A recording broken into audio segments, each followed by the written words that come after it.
Hello students, this is Trilok Sharma presenting our new chapter, A Triumph of Surgery. ये तो students कैसे हैं आप लोग? आज हम जिस टॉपिक को डिस्कस करने वाले हैं वो अ ट्रायम्फ ऑफ सर्जरी है, सप्लीमेंट्री बुक है फुटप्रिंट विदाउट फीट की एंड सीबीएसई क्लास 10 में चलती है, ठीक है। तो आज हम इसके बारे में डिस्कस करने वाले हैं, तो मैं आप यहाँ पर स्टार्ट करने वाले हैं। तो सबसे पहले इसमें 3 कैरेक्टर्स दिखे गए स्टूडेंट्स। सबसे पहले है एक तो मिसेज पम्फ्रे, जो एक मिस्ट्रेस है, मालकिन है, एक बड़े से घर में रहती है, काफ़ी रईस औरत है, काफ़ी रईस लेडी है। उसके पास एक डॉग है ट्रिकी, उसका नाम ट्रिकी है। एंड एक कैरेक्टर है इसमें मिस्टर हैरियट, जो कि सर्जन है, ठीक है। वेटरनर है, लेकिन वो जानवरों के डॉक्टर हैं और वो सर्जन हैं, इलाज करते हैं इन सबका। तो क्या होता है ट्रायम्फ ऑफ सर्जरी, ये चैप्टर का नाम है हमारे, इसके बारे में डिटेल से जानेंगे। तो कि सिचुएशन क्या है कि जो मिस्टर हैरियट है वो वॉक पर हैं, रोड पे जा रहे हैं, साथ ही उनके साथ जब वो वॉक कर रहे हैं उस अकॉर्डिंग वो मिसेज पम्फ्रे को और उनके जो डॉग है ट्रिकी को वो आता हुआ देखते हैं। वो देखते हैं कि मिसेज पम्फ्रे अपने डॉग को क्या कर रही है, घुमा रही है। तो जब उन्होंने डॉग को देखा तो उनकी जो हालत है या उसकी डॉग की जो कंडीशन है उसको देख करके काफ़ी शॉक हो जाते हैं, क्योंकि जो वो ट्रिकी है वो इतना ज़्यादा फूला हुआ है, ब्लोटेड सॉस है, दैट मीन उसके वो इतना ज़्यादा फूला हुआ है, खा करके इतना फैटी हो चुका है, उसके आइज़ भी बिल्कुल रेड हो रही है एंड ऐसा लग रहा है कि आंखों में से पानी निकल रहा है। इस कंडीशन से वो काफ़ी ज़्यादा क्या ऐसा फील हो रहा है कि वो कुछ ज़्यादा ही बीमार है। एक प्रकार से यूँ कह सकते हैं कि अगर हम किसी भी इंसान को या किसी जानवर को ज़्यादा खिला देते हैं तो वो काफ़ी एक प्रकार से डल टाइप दिख रहा है, वो लिस्टलेस, एक प्रकार से सुस्त है, इसमें कोई एनर्जी नहीं है, इस प्रकार से वो नज़र आ रहा है। तो जब ये सब चीज़ें उन्होंने देखा डॉक्टर साहब ने, तो डॉक्टर ने कुछ क्वेश्चन करते वो मिसेज पम्फ्रे से इस बात को लेकर के, इसके पहले ही उन्होंने मिसेज पम्फ्रे ने अपना रिप्लाई देना शुरू कर दिया कि ट्रिकी को लेकर के कि है ना, ये ट्रिकी जो है वो काफ़ी लिस्टलेस हो गया था, इसमें किसी प्रकार की एनर्जी नहीं थी, तो मैंने इसको क्या किया, कुछ ओवर देना स्टार्ट कर दिया। और वैसे भी आप जानते हैं कि जो वो डॉक्टर साहब को बता रही है कि वैसे भी आप जानते हैं कि मैं इसको कितना पसंद करती हूँ, कितना लाइक करती हूँ, और तो इसको मैं भूखे या बिना भूखे इसको भूखा रख करके मैं इसको बिल्कुल पसंद नहीं है। तो ये जब भी इसको कुछ डिमांड होती है ना, जैसे मान लो ये क्रीमी केक्स खा रहा है या कुछ और अदर्स चीज़ें खा रहा है जो स्वीट से रिलेटेड है, मीठी है, उन सब चीज़ों को प्रेफर करती है, तो वो अपने आप में कंट्रोल नहीं कर सकती, वो उसको प्रोवाइड करवा देती है। कौन? Mrs Pomfrey. किसको? ट्रिकी को। और ये चीज़ें इन्हीं चीज़ों के कारण जो ट्रिकी है उसका वेट ज़्यादा हो रहा है, काफ़ी फेट हो गया उसका, तो ये सारी चीज़ें हैं।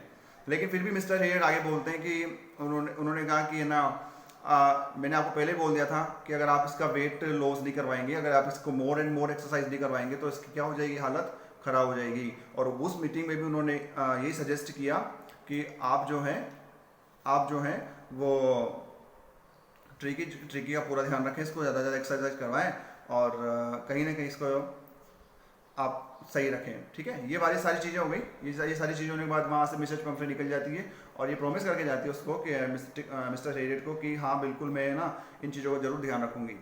तो ठीक है, वहाँ से निकल जाते हैं। और मिस्टर हेरियट जो थे उनके मन में ये ज़रूर डाउट था कि क्या पता कुछ ऐसी चीज़ें हो जो इन्होंने ट्रिकी के बारे में मुझे अभी तक नहीं बताई हो, और अगर इस प्रकार से ध्यान नहीं रखते हैं तो निश्चित रूप से मुझे जल्दी इनके पास से फ़ोन आ जाएगा, क्योंकि इसकी जो हालत है ट्रिकी की वो वाकई में क्या होने वाली है, ख़राब होने वाली है। तो ये बात एक फैक्ट थी कि हाँ ऐसा पॉसिबल था कि उनको पता चल लग गया था कहीं ना कहीं पर कि ट्रिकी की क्या है, हालत ख़राब होने वाली है। तो कुछ दिन निकले थे स्टूडेंट्स, और कुछ दिन निकलते ही मिस्टर हेरियट के पास मिसेज पम्फ्रे का कॉल आ गया। और पहले उनको पता था एज अ नॉलेज कि ये कॉल रिलेटेड टू ट्रिकी है, मतलब ट्रिकी से रिलेटेड कॉल है। और हुआ भी ऐसा ही, मिसेज पम्फ्रे ने फ़ोन किया, बताया कि ट्रिकी की हालत सही नहीं है, वो कुछ खा भी नहीं रहा, न बाहर घूमने जा रहा है और बिल्कुल सुस्त है, ज़मीन पर फर्श पर लेटा रहता है, इसकी एक्टिविटी सही नहीं है। तो इन सब चीज़ों के बारे में उस मिस्टर हेरियट को उन्होंने अवगत कराया। फ़ोन के अकॉर्डिंग मिस्टर हेरियट घर पर आ जाते हैं ट्रिकी के, मिसेज पम्फ्रे के। जहाँ पर उन्होंने देखा डॉग को तो उन्होंने यही सजेस्ट किया कि मुझे तो इस डॉग को वहाँ पर लेकर जाना पड़ेगा। कहाँ पर? अपने हॉस्पिटल में मुझे इसको हॉस्पिटलाइज करना पड़ेगा, क्योंकि मुझे इसको भर्ती करना है। उसका इलाज तभी संभव है जब ये वहाँ पर मेरे साथ रहेगा, मेरी ऑब्जर्वेशन में रहेगा। तो ये सारी चीज़ें ट्रिकी को बोलते हैं वो, एंड मिसेस पंफ्रे जो है वो तैयार हो जाती है, मतलब वो राजी हो जाती है इन चीज़ों को लेकर के कि हाँ डॉक्टर साहब जो कह रहे हो बिल्कुल सही है, तो मुझे देना पड़ेगा। हालांकि उसका मन नहीं था, क्योंकि वो ट्रिकी को काफ़ी पसंद करती थी और ट्रिकी भी उनको पसंद करता था, और कहीं ना कहीं उसके माइंड में ये था कि अगर ट्रिकी मुझे कुछ दिनों तक नहीं देखेगा तो निश्चित रूप से ट्रिकी क्या हो जाएगा, मर जाएगा। ऐसे उसके मन में थिंकिंग चल रही थी। ठीक है, दैट्स ओवर। डॉक्टर साहब उसको लेने के लिए आते हैं कार से, और जो यहाँ का जो पूरा स्टाफ है, सर्वेंट स्टाफ जो है, वो उस तरीके के सारे चीज़ें सामान जो होते हैं पैक कर देते हैं, यहाँ तक कि कुशंस कहें या टॉयज़ कहें या फिर खेलने की रिंग्स कहें, सारी चीज़ें तो जो ट्रिकी की सब पैक करके उनको भिजवाते हैं, और डॉक्टर साहब उसको लेकर के वहाँ से चले जाते हैं। जब जो जा रहे होते हैं तो वो पीछे से अपने मिरर, कार के मिरर में से देखते हैं पीछे की तरफ, तो उनको जो सारा स्टाफ है, सर्वेंट स्टाफ, वो रोता हुआ नजर आता है। उनके काफ़ी दुख होता है क्योंकि ट्रिकी उनसे दूर जा रहा है। नेक्स्ट, जब वो यहाँ पर आते हैं हॉस्पिटल में, तो वो हॉस्पिटल में जब आता है तो वो ट्रिकी अपने दूसरे डॉग्स से मिलता है। यहाँ पे कई डॉग्स थे पहले ही मौजूद थे, उन डॉग्स से मिलता है। स्टार्टिंग के डेज में तो जो डॉग्स थे ना हॉस्पिटल में जो थे, वो ज़्यादा इंटरेस्ट नहीं दिखाते ट्रिकी को लेकर के, लेकिन जैसे जैसे डे बाय डे जब दिन निकलते हैं तो वो ट्रिकी जो है वो उनसे फेमिलियर होने लगता है, उनके साथ खेलना कूदना, साथ में खाना खाना, ये सारी एक्टिविटीज़ वो होना स्टार्ट हो जाती है, और धीरे धीरे वो काफ़ी परिचित हो जाता है, फेमिलियर हो जाता है, उनके साथ मूवमेंट करना स्टार्ट कर देता है ट्रिकी। और रही बात भोजन की, तो स्टार्टिंग के दिनों में तो डॉक्टर सर ने उनको बिल्कुल भी भोजन नहीं दिया ट्रिकी को, बस सिर्फ पानी पिलाया, क्योंकि वो काफ़ी फैटी था और उसको हर प्रकार के जंक फूड से अवॉइड किया। एंड धीरे धीरे जब उसकी हालत में क्या होने लगा, सुधार होने लगा, तो वो एक अच्छा दिखने लगा, उसके फैट वगैरह भी कम होने लगा, और वो खेलता कूदता था, तो उसको ट्रिकी को काफ़ी पसंद था, अच्छा लग रहा था। अब जब ये चीज़ें रिफॉर्म हो रही थी, सुधर रही थी, तो इधर जब मिसेस पंफ्रे काफ़ी डिस्टर्ब थी अबाउट टू ट्रिकी को लेकर के, तो वो रेगुलर फ़ोन किया करती थी, कम से कम जो माने कि दिन में कम से कम डजन टाइम 12 बार वो फ़ोन करती थी, और सिर्फ यही पूछती थी कि उसमें क्या सुधार है या नहीं है, या फिर वो उसके जो कोट वो पहनता है उसमें चेंज, उसको आप बदल रहे हो नहीं बदल रहे हो, या उसके कुशंस को चेंज कर रहे हो नहीं कर रहे हो, एवरीथिंग वो जो भी जानकारी ले रही वो लेती थी। लेकिन डॉक्टर जो था वो सिर्फ एक ही चीज़ को आंसर करता था कि इसकी हालत है ना वो दिनों दिन क्या हो रही है, सुधर रही है, इस चीज़ों को वो देखता था। एंड इन दिस वे, जैसे ही उसको मिसेस पंफ्रे को पता लगा कि उसकी हालत में क्या हो रहा है, धीरे धीरे सुधार हो रहा है, तो उन्होंने क्या करना स्टार्ट कर दिया, ब्रेकफास्ट में ट्रिकी के लिए एग्स भिजवाना शुरू कर दिया। एग्स भिजवा रही हैं, एग्स के बाद फिर वो वाइन भिजवा रही हैं, वाइन के बाद फिर उन्होंने ब्रांडी भिजवाना शुरू कर दिया। तो इन सब चीज़ों से बचने के लिए उसको हॉस्पिटलाइज किया गया था, और ये जब चीज़ें वापस आने लगी तो इन सारी चीज़ों का जो यूज़ है ना वो डॉक्टर वो उनके स्टाफ वाले करने लगे। दैट मीन वो काफ़ी हैप्पी फील करने लगे कि उनको लंच ब्रेकफास्ट में एग्स मिल रहे हैं, लंच में उनको वाइन मिल रही है, और जो इवनिंग है, सपर है, डिनर के टाइम उनको ब्रांडी मिल रही है। तो कहीं ना कहीं वो सारा जो चीज़ें हैं वो खुद ही यूज़ कर रहे हैं लग गए। तो उनको काफ़ी उनके लिए एक वो ओकेजन टाइप डे निकलने लग गए कि हाँ कितना अच्छा फील हो रहा है, ट्रिकी के लिए काफ़ी चीज़ें आ रही है, लेकिन वो उन चीज़ों का खुद ही उपयोग कर रहे हैं। और कहीं ना कहीं उनके मन में था कि अगर ट्रिकी यहीं पे रहता है, उसको हम नहीं भेजते हैं, तो ये सारी चीज़ें हमारे लिए रेगुलर आएगी और हम इनका पूरा एंजॉय करेंगे।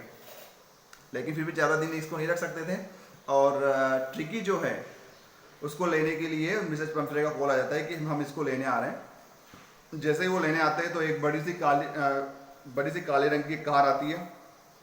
कार का दरवाज़ा ड्राइवर ओपन करता है, मिसेस पंफ्रे अंदर ही रहती है, और डॉक्टर साहब उसको बोलते हैं कि आप बताइए, मैं खुद ही ट्रिकी को बाहर ला रहा हूँ। जैसे डॉक्टर ट्रिकी को लेकर के आते हैं तो ट्रिकी फटाफट से अंदर भाग करके जंप करके मिसेस पंफ्रे की गोद में जाकर के बैठ जाता है, उनको लिक करता है, उनको खेलता है, उनको बार बार लिक कर रहा है, काफ़ी एक्टिविटीज़ करता है। मिसेस पंफ्रे को काफ़ी मिस किया उसने इतने दिनों।